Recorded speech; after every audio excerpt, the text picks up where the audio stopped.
नमस्कार, ये धर्म रहस्य है और मैं डॉक्टर राजीव निस्प्रे आपसे बात कर रहा हूं अपने चैनल धर्म रहस्य विद डॉक्टर राजीव निस्प्रे के माध्यम से।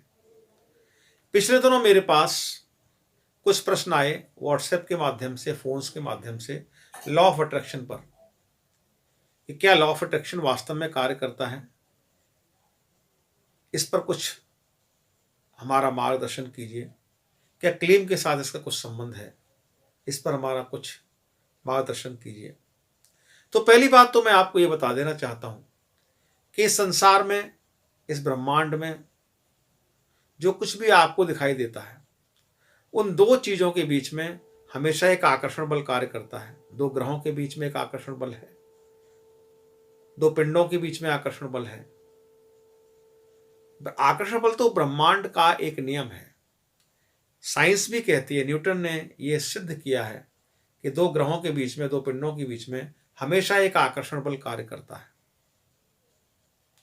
लेकिन वो जो आकर्षण बल है वो व्यक्तियों के बीच कार्य करने वाले आकर्षण बल से कितना भिन्न है, वो आपके ऊपर अप्लाई होने वाले आकर्षण बल से कितना भिन्न है, लॉ ऑफ अट्रैक्शन से कितना भिन्न है, ये इस वीडियो में हम आपसे कुछ चर्चा करेंगे इस विषय में। तो पहली बात तो ये समझ लें कि ग्रहों की स्थिति जो आप देखते हैं इस पूरे ब्रह्मांड में, वो लॉ ऑफ अट्रैक्शन से ही है, आकर्षण बल के सिद्धांत से ही है। दो ग्रहों के बीच में जो आकर्षण बल कार्य करता है, उसी से वे इस आकाश में, इस स्पेस में टिके हुए हैं और अपनी धुरी पर घूम रहे हैं। इसी प्रकार से दो व्यक्तियों के बीच में भी एक संबंध है, एक आकर्षण बल का संबंध है। इस ब्रह्मांड में कुछ भी ऐसा नहीं है, आप भी इस ब्रह्मांड से बाहर नहीं है। आपके दुख का जो कारण है वो मात्र इतना है कि आप स्वयं को इस ब्रह्मांड का हिस्सा मानना भूल जाते हैं। आप अपने विचारों में, अपने रॉ में इतना भूल जाते, इतना खो जाते हैं कि आप ये जानना ही नहीं चाहते, मानना ही नहीं चाहते कि आप इस ब्रह्मांड का हिस्सा हैं। इसलिए सारे दुख, सारी परेशानियां आपकी शुरू हो जाती हैं। अगर आप समुद्र में हैं, किसी नदी में हैं, पानी में हैं, उसका हिस्सा बनकर के अगर आप बहेंगे तो डूबेंगे नहीं। तैरने की जो कोशिश है वो आपको डुबाती भी है। तो इसलिए पहली बात तो ये है कि ये समझना शुरू करें कि आप इस ब्रह्मांड के हिस्से हैं, इस ब्रह्मांड के ही भाग हैं। अब दूसरी चीज ये है कि हमको आकर्षण बल कार्य करता है या नहीं करता है, किस तरीके से कार्य करता है, हमें इस पर विचार करना है।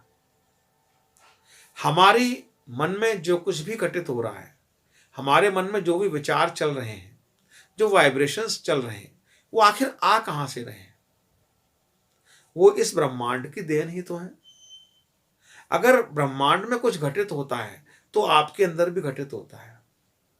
मसलन अगर सूर्य का ताप गिर जाए, सर्दियां आ जाए, गर्मी न रहे, आपकी मानसिकता बदल जाती है, आपके सोचने का ढंग बदल जाता है, आपके नियम बदल जाते हैं। जो नियम आप गर्मी में पालन कर लेते हैं, सर्दियों में पालन आपसे नहीं हो पाते। उसी प्रकार आपकी मानसिकता भी बदल जाती है। तो नियंत्रण कहीं और से हो रहा है। आप समझते हैं कि आप स्वयं नियंत्रक हैं, आप स्वयं नियंता हैं। ऐसा नहीं है, नियंत्रण कहीं और से ही हो रहा है। इसलिए आप इसमें, इस रंग में ढलने का प्रयत्न करें। अब प्रश्न उठता है कि हम इसको किस प्रकार से अपने ऊपर लागू कर सकते हैं। तो देखिए, जो आपकी इच्छा है, आप ये मान के चलें कि वो इच्छा कहाँ से उत्पन्न हुई। इस ब्रह्मांड के अंदर जो वाइब्रेशंस हैं, उसी के अंदर से वो इच्छा आपके अंदर जागृत होती है। अगर आप ये मानने लगें कि ये मेरी इच्छा नहीं है, ये तो इच्छा पहले से चल रही है, पूर्ण हो चुकी है। अगर ये विश्वास आपको हो जाए कि ये कार्य मेरा पूर्ण हो चुका है, इस विश्वास को आप अपने अंदर ढाल लें, अपने अंदर उतार लें, तो निश्चित रूप से वो विश्वास आपका पूरा हो जाएगा। लेकिन हम जो चालाकी करते हैं, हमारा जो दिमाग है, दिमाग बहुत तेज है। देखिए, आप जैसे ये सोचते हैं कि मेरा ये काम हो गया है, तो आपका मस्तिष्क ये कहता है कि क्यों बेवकूफ बनाते हो अपने आप को, क्यों दूसरों को पागल बनाते हो, कहाँ हुआ अभी तुम्हारा काम। बस ये चिंतन आते ही सारा काम, सारी आपकी जो मैनिफेस्टेशन है, जो सारा आपका विचार है, सब ध्वस्त हो जाता है, वहीं गिर जाता है। फिर लॉ ऑफ अट्रैक्शन काम नहीं करता। आप सोचते हैं कि ये तो काम ही नहीं कर रहा। अब दूसरी चीज पर आते हैं। अब आप लिखना शुरू करते हैं कि मैं अपनी इच्छाओं को लिख लूं और लिख करके इसे फिर शायद पूरी हो जाए। कई बार ऐसा हो भी जाता, तीर में तुक्का लग भी जाता है। आपने लिखा कि मेरा ये कार्य हो गया है। कई नियम है उसके, 33 × 3 भी है, 55 × 5 भी है, 555 × 5 भी है। कई सारे लॉ है, उसके आधार पर आपने वो लिखा भी। कई बार ऐसा होता है कि आप बिल्कुल बेसुध होकर लिखते हैं, आप उसके रिजल्ट पर नहीं जाते, आप बस लिखते हैं, तो कई बार पूरा भी हो जाता है। लेकिन जहां आपने सोचने का कार्य किया, जहां आपने कहा कि मैं लिख रहा हूं ये ठीक नहीं है, बस वही काम आपका खराब होना शुरू हो जाता है। यहां क्लेम से जो इसका संबंध है, जो एक बात है, वो आप समझ लीजिए कि जो मोटिवेशनल वीडियोस आप जो देखते हैं, जो सिर्फ एक नियम वाली बात करते हैं, उसमें नियंता आप होते हैं, उसमें करने वाले आप होते हैं।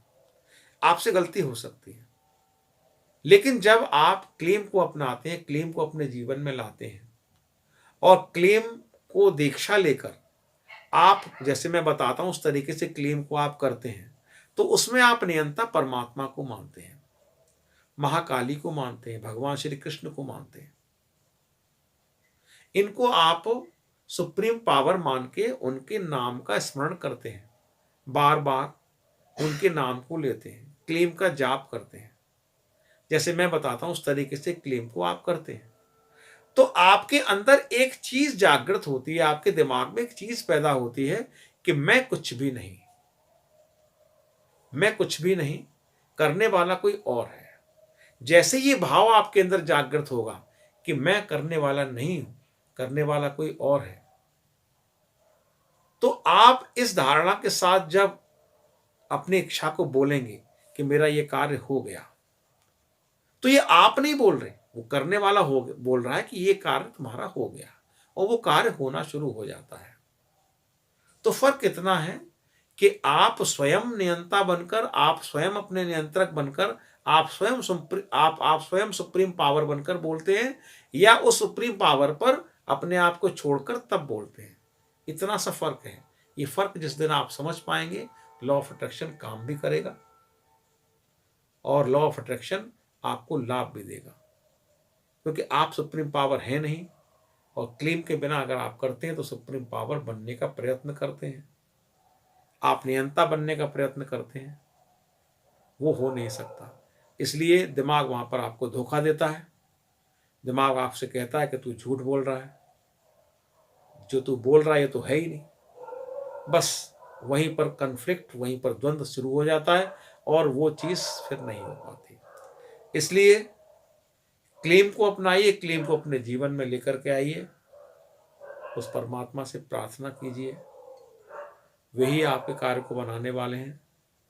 कोई नियम उनके बाहर नहीं है, ये आप ध्यान रखें। इस वीडियो में इतना ही।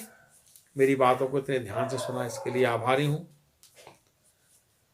देखते रहिए लगातार धर्म रहस्य विद डॉक्टर राजू निष्प्रह। नमस्कार, शुभ रात्रि।